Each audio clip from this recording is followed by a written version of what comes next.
Cover. We're here with Train, Pat, Jimmy and Scott. Welcome back to Australia.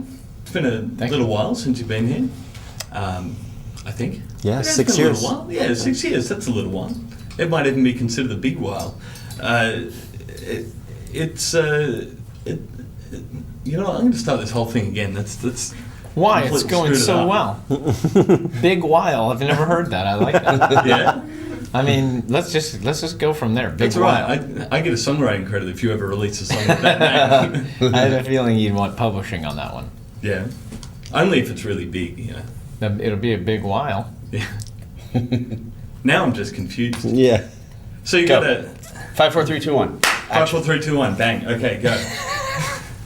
You guys have been releasing albums almost like clockwork every 2 or 3 years since 1999 or something like that. I suppose after 5 records you must be getting old hat at it now. Is it becoming easier and easier throughout the years? I think that it was getting harder and harder. Actually, we were maybe going through periods of like it being less and less enjoyable or more and more pressure. And I think we took a break from one another and making records together to kind of discover what it was that we were lacking. You know, our enthusiasm had changed and we wanted hit songs as opposed to life-changing music, and I think the goals changed for not the better. So we took a little break so that we could rediscover the quality of what it was we do, and now we're back with, I think, our highest quality album. We're in the best nature we've ever been. We're playing better than we've ever played. I feel like we finally have our family intact the way we'd like it to be. Is it a priority for you writing hit songs? I think that it's not as, I wouldn't say it's a priority to write hit songs. It's a priority for us to write songs that matter to people, and that's a big thing. It's very difficult to do, and sometimes it translates into hit songs. And in this world of music, it's hard to survive without some acknowledgement of what you do. You know, without somebody caring whether it's press or people buying your work. It's hard to continue in this art without some type of reason to. And there was a difference between this record and the last one in that, I'm not going to keep harping on about this, but you released a solo record in this time. Was there always going to be another Train record? We didn't know. Like, you know, when we took that break, it was a break we needed to take, and it wasn't like, let's take a break for a little while and make another Train record type of conversation. It was just, we need a break. That could have been a permanent break, you know, for all we knew. But just at the end of it, we really wanted to get back together and wanted this career again and wanted to be together and get back in the studio. So I think that's why this record is really special, because we were in it for the right reasons again. We just kind of like had a big break, and it was sort of like pushing a reset button and starting over. Well, did you kind of get back together in a studio and just see how it would work out, or did you say, no, screw it, we're going to do it? We had to have many conversations before getting back together in the studio. We wanted to make sure that we were all on the same page and had the same goals, and we wanted to get the joy back in what we were doing. You know, I mean, we had fun with this in the early days, and we were all excited, and that all kind of went away through the years somehow. And we needed to get it back before getting back into the studio. And once we kind of all got on the same page and made some changes around us, you know, with management and some of the business people that were surrounding us, then all of a sudden we were like, man, this feels good, this feels right, let's go make a record that we all love. Yeah, right, and it's obviously worked out pretty well for you. It's been as successful as previous records. So yeah, it's a big deal. It's doing better than any of our other albums. Yeah, right. And Jimmy, you mentioned having fun. I noticed a lyric in the song "Hey Soul Sister," where you sing, "So gangster, I'm so thug."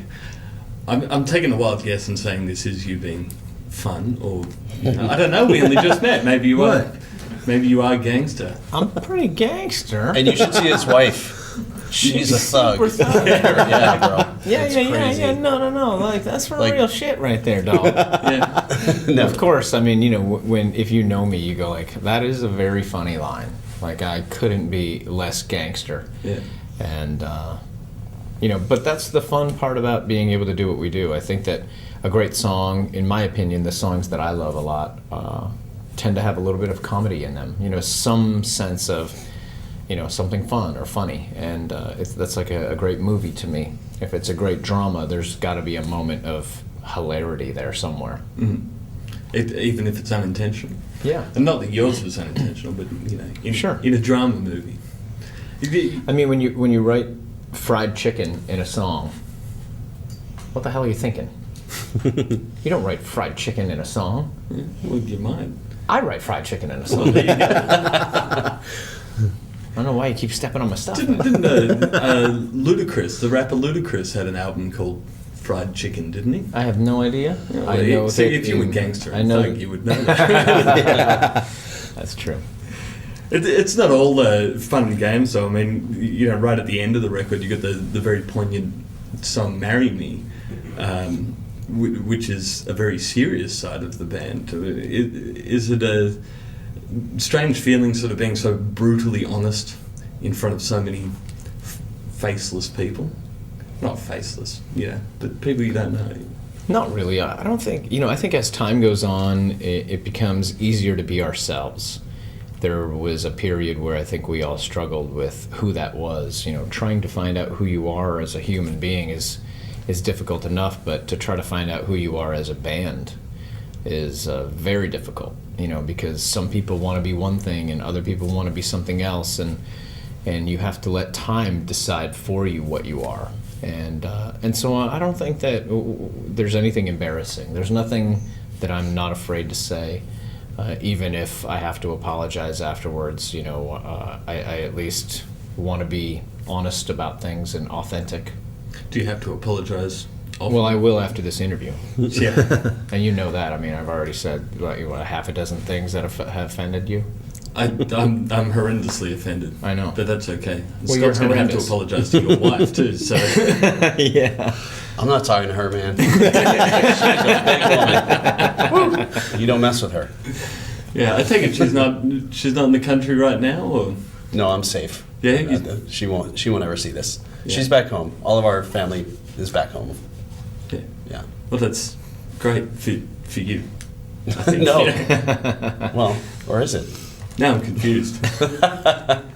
Now looking through, because I'm just one of those kind of guys looking through all the little details in the liner notes and all of that, I noticed a lot of other names in songwriting credits.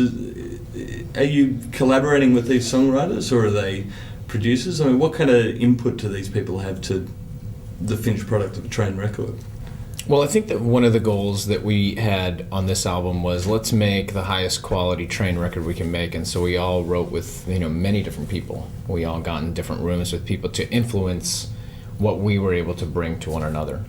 And so it really didn't matter where the influence came from. It was about getting in room with people who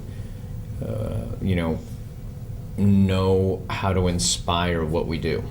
And so that was a freedom that we allowed each other so that we could make the best record. And so we got in rooms with different people and had amazing experiences so that we could take those qualities and record them. And most of the songwriting seems to be your responsibility, but you guys do pop up in the credits as well. I mean, how much input do you guys have to writing the rest of the song, or when Pat brings a song to you? Well, it's the type of thing where whenever a song has been written by any of us, when it gets in the studio, the band gets their hands on it, and kind of puts their own personal stamp on it, as an individual musician. But this was a really important record to us, and historically, we've kept everything in the band, and we just decided to sort of open the doors because there's really brilliant talent out there, and Jimmy, Pat, and I, we wrote a bunch of music, and not all of that made the record, but some of it did, and these guys just are so good that it was undeniably the better material to get on the record. Well, there you go. Yeah. I particularly like the nod to the Doobie Brothers on the track "I Got You." Yeah. Where did that come from? This Doobie Brothers song "Blackwater." Yeah. Yeah. It was funny. I worked with a guy named Kevin Griffin, who he's in a band called Better Than Ezra, and we toured with him years and years ago. And he was actually really funny because he wanted to rewrite "Meet Virginia," so he was like, "Check it out, man," And so he was stealing from us to work. He and I were working together, and he kind of stole from "Meet Virginia" because he was a big fan of the song. He was like, "Man, you need to write that shit," his idea was to talk about "I Got You," and I was like, "Wow, that's interesting," because I don't know if that makes sense. There's so many "I Got Yous" out there, so we wanted to talk about all the "I Got Yous." So mentioning Sonny and Cher, "I got you, babe," and bringing the Doobie Brothers music into it, and just making it very, greasy, southern, slick, kind of just cool and whatever it is.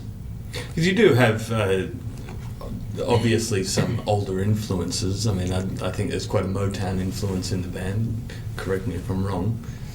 You guys have been known to play a whole lot of Love live as well. I mean, how do you take these old, really rough influences and put them into something modern and commercially viable?